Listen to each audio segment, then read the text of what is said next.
Sebenarnya tidur sama anak itu boleh nggak sih?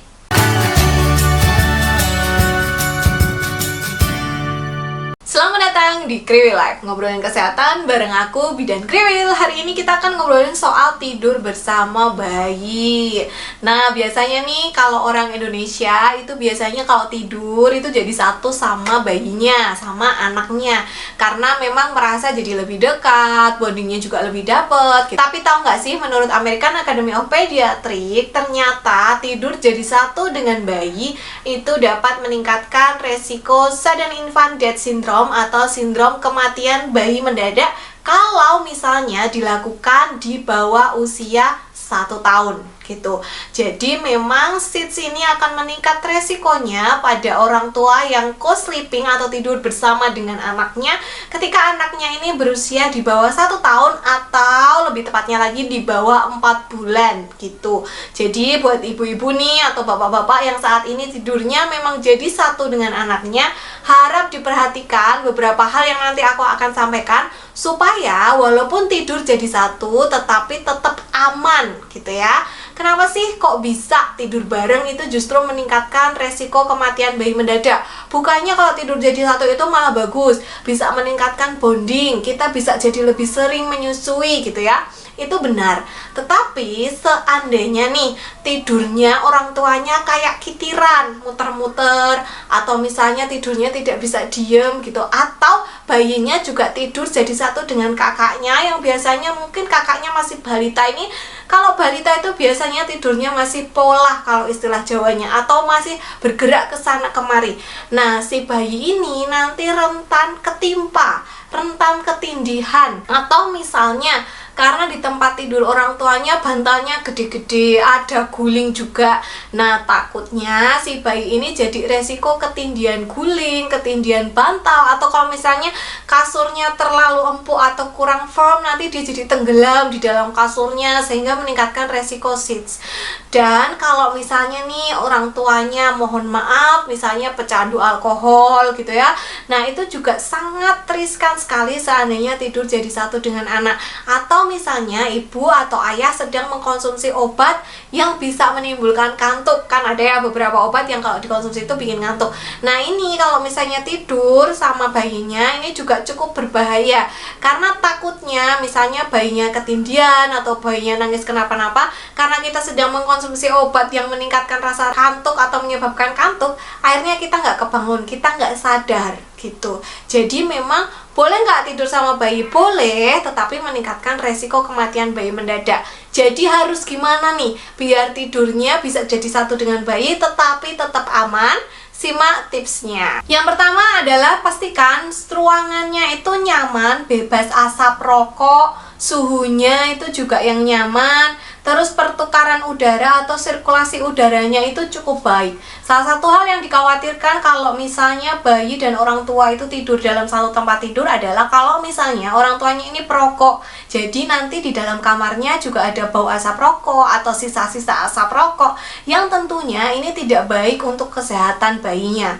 Kemudian kalau bisa usahakan ya kalau misalnya mau sekamar itu tetap berbeda tempat tidurnya. Jadi mungkin bayi bisa ditaruh di box bayi yang didekatkan dengan kita. Jadi tempat tidur kita sama tempat tidurnya si bayi itu saling nempel gitu loh. Jadi kita masih tetap bisa ngepuk-puk dia atau sedikit memeluk dia kalau misalnya dia bergerak-gerak gitu, walaupun tempat tidur kita itu berbeda, seperti itu. Kemudian pastikan bayi tidur terlentang, jangan sampai bayinya itu tidurnya mengkurep, atau kalau misalnya bayinya tidur miring jangan sampai dia hidungnya ketutupan bantal atau ketutupan guling. Jadi bayi itu memang posisi tidurnya yang paling bagus itu terlentang, dan usahakan jangan menutupi atau menyelimuti kepala bayi, karena bisa aja nih karena dia tidurnya bergerak-gerak terus akhirnya selimutnya tuh makin ke atas, terus akhirnya bayinya jadi kayak kerubung gitu ya kalau bahasa Jawa, akhirnya ketutupan semua sehingga nanti dia terganggu jalan nafasnya.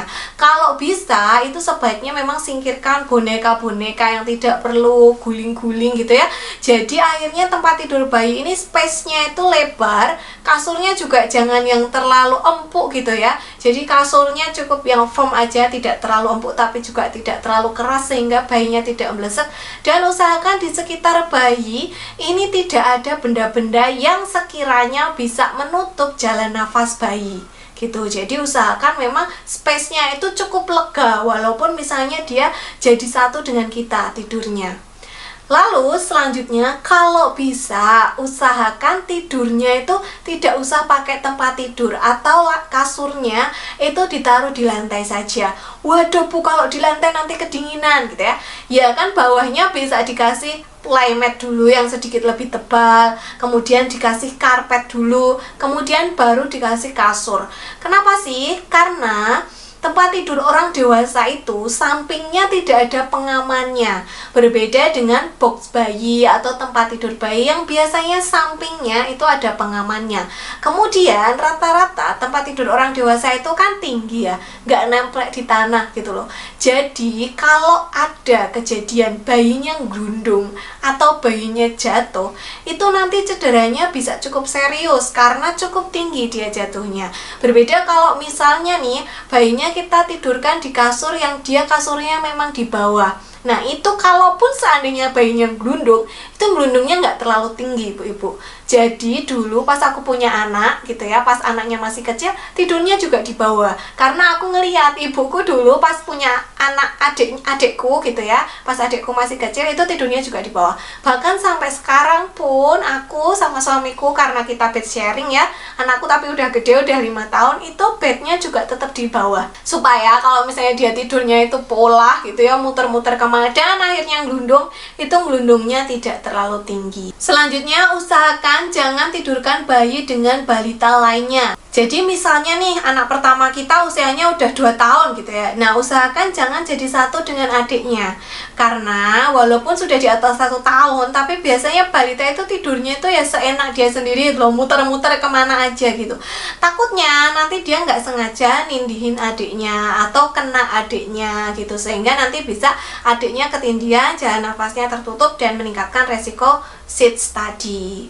Dan yang terakhir, kalau misalnya memang mohon maaf nih pecandu alkohol atau kita sedang mengkonsumsi obat yang memang meningkatkan rasa kantuk, sebaiknya sangat berhati-hati atau hindari bed sharing atau tidur bersama bayi terlebih dahulu. Jadi dikasih jarak dulu gitu ya. Dan yang paling penting adalah usahakan bayinya ini tidurnya jangan di tengah. Jadi mungkin kadang-kadang kita memang pengen, aduh anaknya biar merasakan kasih sayang kedua orang tua gitu, jadi dia tidurnya di tengah, ada ayahnya ada ibunya gitu. Tetapi ini justru akan memperbesar resiko bayinya ini ketindihan kedua orang tuanya gitu. Jadi bayinya kalau memang benar-benar mau bed sharing di bawah usia 1 tahun, itu bayinya taruhnya yang di pojok, bayinya dulu baru ibunya baru ayahnya, seperti itu. Jadi resiko bayinya ini kembelekan kedua orang tuanya itu cukup sedikit gitu ya. Nah, sampai di sini dulu videonya. Semoga cukup bermanfaat. Bukan bermaksud nakut-nakuti, tapi aku cuma mau kasih saran aja gimana caranya supaya kita tetap bisa tidur jadi satu dengan bayi kita, tetapi tetap aman juga. Sampai jumpa di video selanjutnya. Terima kasih sudah menonton. Bye.